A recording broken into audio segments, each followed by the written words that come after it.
V9 న్యూస్కి స్వాగతం. నా పేరు కిరణ్ కుమార్. ఇప్పుడు హెడ్లైన్స్. విశాఖపట్నం వన్ టౌన్లో షాజీ ఖాన్ల ఆసిఫ్ ఉల్లా ఖాన్ వర్ధంతి జరిగింది.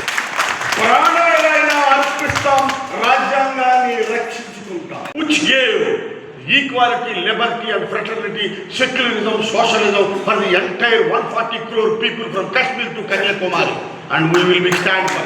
ముస్లిం రాజ్యంగా మార్చేయాలనుకుంటే మార్చేసి ఉండేవాళ్లే. టాలరెన్స్ వాళ్ళకి వాళ్ళు అనుకున్నారు. టాలరెన్స్ ఇట్స్ నాట్ టాలరెన్స్ 400 సంవత్సరాలు ఏకసత్యాధిపత్యంగా అఖిల భారత అటువంటి క్రిస్టియన్ బ్రిటిషర్స్ వాళ్ళేం క్రిస్టియన్స్ గా చేసేయలేదు. ప్లీజ్ ఎవరు if you want you can yes they came to India, they abolished untouchability, they abolished child labor, they abolished child marriages, they abolished sati, all sanatana was abolished. Manusmriti was abolished. Communal award has given Y. Ambedkar welcomed Simon Commission, while all others Congress they have asked him, who are you? I am untouchable. But he told, you are touchable. I was astonished. While my same Hindu neighbor, he is also black. I am also black. But he is showing that you are untouchable. I don't want. I am astonished. What is this? Why my Hindu man is not eligible? He is not giving water. Even today in Visakhapatnam, Vijayawada, if we go and ask for rent, he will ask what is your caste. Fight చేసిన అష్ఫక్ ఉల్లా ఖాన్ గారి గురించి చాలా మంచి విషయాలు చెప్పారు. ఆయన దేశం స్వతంత్రం కోసం చాలా ఫైట్ చేసి ఈరోజు మనం అందరం కూడా ఈ స్వేచ్ఛ భారతదేశంలో ఊపిరి తీసుకుంటున్నాం. ఎవరు కూడా బానిసలుగా లేకుండా మనకు కావాల్సిన డెసిషన్స్ మనం తీసుకుంటూ, మనకు కావాల్సిన పని మనం చేసుకుంటూ, మనకు కావాల్సిన వృత్తి మనం చేసుకుంటూ ఉంటున్నామంటే ఎవరైతే ఫ్రీడమ్ కోసం ఫైట్ చేశారో వాళ్ళందరినీ గౌరవించవలసిన బాధ్యత ఉంది. ఇందాక చెప్పారు చాలామంది, సుభాష్ చంద్రబోస్ గారు కానీ, మహాత్మా గాంధీ గారు కానీ, అంబేద్కర్ గారు కానీ చాలామంది ఈ స్వతంత్రం కోసం, భారతదేశ స్వతంత్రం కోసం పోరాటం చేశారు. చాలామంది అష్ఫక్ ఉల్లా ఖాన్ గారు లాంటి పేర్లు కనుమరుగైపోయాయి. అలాంటి వ్యక్తులను కూడా మనం గుర్తించుకొని బయటికి రావాల్సిన విషయం ఉంది. నేను కాదనట్లేదు. అందరితో పాటు ఆయనను కూడా గౌరవించుకోవాలి. ఎందుకంటే ఇందాక చెప్పారు పెద్దలు చాలామంది, ప్రొఫెసర్ గారు కూడా చెప్పారు, చాలా తక్కువ వయసులో ఆయన ప్రాణత్యాగం చేసి భారతదేశ స్వాతంత్రం కోసం పోరాటం చేశారని చెప్పేసి మనం అందరం కూడా స్ఫూర్తిగా తీసుకోవాలి. ఆయన దేనికోసం ఈ ప్రాణత్యాగం చేశారు? మనందరం కూడా ఈరోజు స్వేచ్ఛగా ఈ భారతదేశంలో ఏ తెల్లవాడి కింద కూడా బానిసగా మనం ఉండకూడదు. మన పూర్వీకులు చాలా ఆనందంగా స్వేచ్ఛగా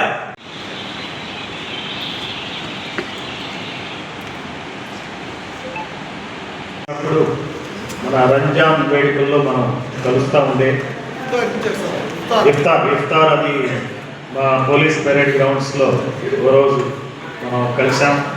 తర్వాత ఈ మధ్య కొంతమంది మిత్రులతో నేను కలుస్తూ ఉన్నా.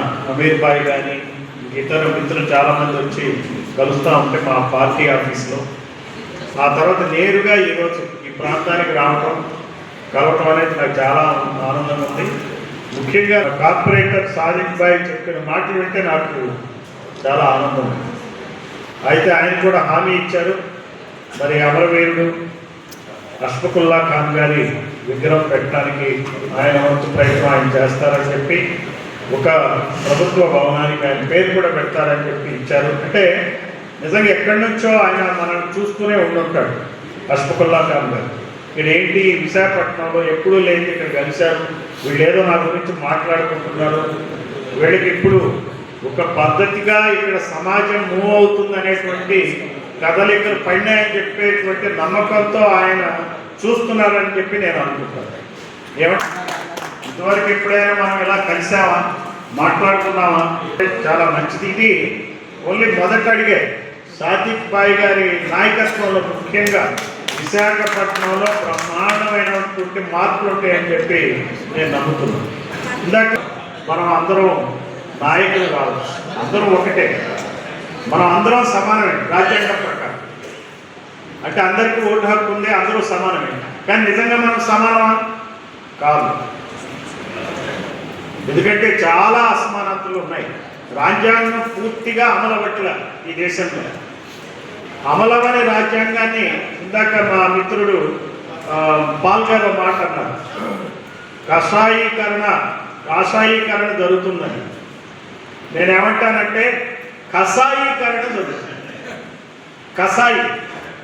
కషాయి అంటే తెలుసు కదా, జరిగేది కషాయీకరణ.